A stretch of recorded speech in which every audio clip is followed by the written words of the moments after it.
Je mesiac pred Vianocami a naplno sa rozbiehajú zľavy v obchodoch a tie najvýraznejšie nás majú čakať už tento víkend počas tzv. Čierneho piatku. Poďme si povedať, na čo si dať pozor. Máme tu odborníka na predaj a komunikáciu Petra Strculu. Máme sa naozaj pripraviť na Čierny piatok, ktorý je známy veľkými zľavami, alebo je to podľa vás skôr taký marketingový ťah? Tak sú to tzv. Neplánované nákupy a to je najväčší biznis roka, kedy ľudia kupujú niečo, čo neplánovali, lebo je to výhodné. Paradoxne, počas roka viete trafiť lepšie zľavy a dokonca pri povianočných výpredajoch ušetríte viac ako na Black Friday.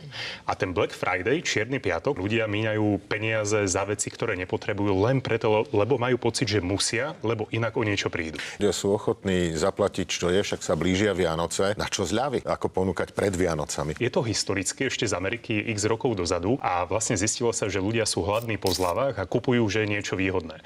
Na Black Friday sa vám oplatí predávať, nie kupovať. Dokonca poviem, že cez Black Friday sú priemerne, keď to veľmi zjednoduším, ceny priemerne o 8% vyššie ako počas roka a vlastne cez Black Friday štatisticky ušetríte možno 10 až 20%, ale pri povianočných výpredajoch až 20 až 40%. To znamená, že nie je to úplne tak. Čiže nám odporúčate čo? Vy by ste mali mať dopredu zoznam, že čo idem kúpiť, čo chcem kúpiť, koľko na to mám peňazí a pokiaľ ste ten produkt alebo službu nevideli a nechceli pred Black Friday, na Black Friday by ste ho nemali kupovať. Pretože to je vlastne podnet, že ja si kúpim niečo, čo nepotrebujem, lebo je to lacné.